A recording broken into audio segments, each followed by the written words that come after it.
The first part of this video demonstrates the cerclage suture technique on a sawbones model for the sake of overall clarity, with the steps in vivo to follow.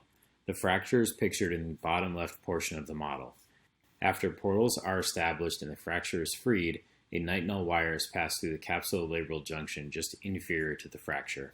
A double-loaded knotless suture anchor is placed in the glenoid face just inferior to the fracture bed.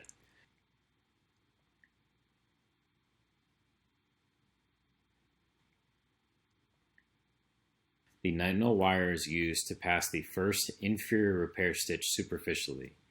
A Nitinol wire is then passed deep through the capsule at the same inferior location, and the wire passes the looped end of a free passing suture along with the second repair stitch from the inferior anchor. A Nitinol wire is then passed at the capsulolabral junction just superior to the level of the fracture, and a double-loaded knotless anchor is placed in the glenoid face just superior to the fracture bed. In similar fashion to the first anchor, a repair stitch is passed at the capsulolabral junction via the Nitinol wire. Another Nitinol wire is passed deep through the capsule at the superior level, and this wire passes the second repair stitch in the looped end of a passing suture.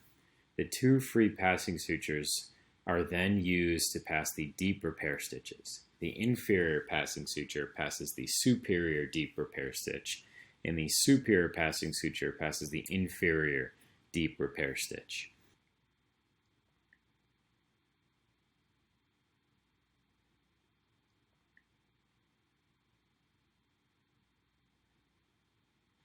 The repair stitches are then shuttled through the anchors via knotless locking mechanism, with the superficial inferior and deep superior stitches shuttled through the inferior anchor and the superficial superior and deep inferior stitches shuttled through the superior anchor.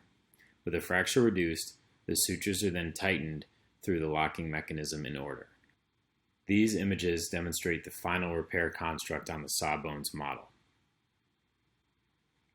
The following images are MRI and CT cuts of a large displaced anterior-inferior glenoid rim fracture. The patient positioning is lateral decubitus with the arm in traction in an arm holder. There are 4 portals used: posterior lateral, anterior inferior, and a posterior portal used to assist with suture management.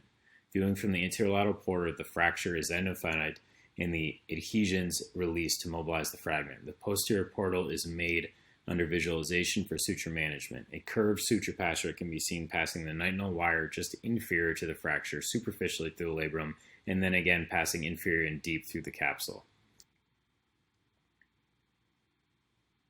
The double-loaded knotless anchor is placed at the inferior fracture line on the glenoid rim. These steps are repeated at the superior aspect of the fracture line. The free passing sutures passed via the Nitinol wires are used to pass the deep sutures along the anterior width of the fracture fragment, and repair sutures are passed via Nitinol wire. The sutures are stored in the posterior portal for ease of passage. The sutures should be shuttled via the same cannula through which the anchors are placed in order to reduce the friction in the knotless mechanism. The 2 limbs of the inferior anchor shuttle stitch, along with the superficial inferior repair stitch and the deep superior repair stitch, are brought out the anterior cannula.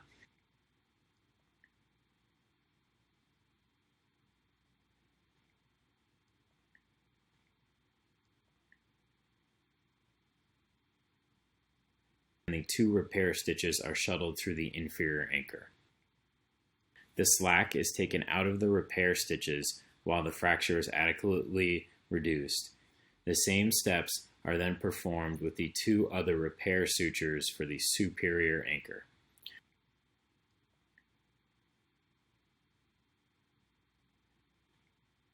And then they are sequentially tightened via knot pusher. Superficial inferior first, superficial superior, deep inferior, and then deep superior. The suture tails are then cut flush, and the final fracture repair is depicted.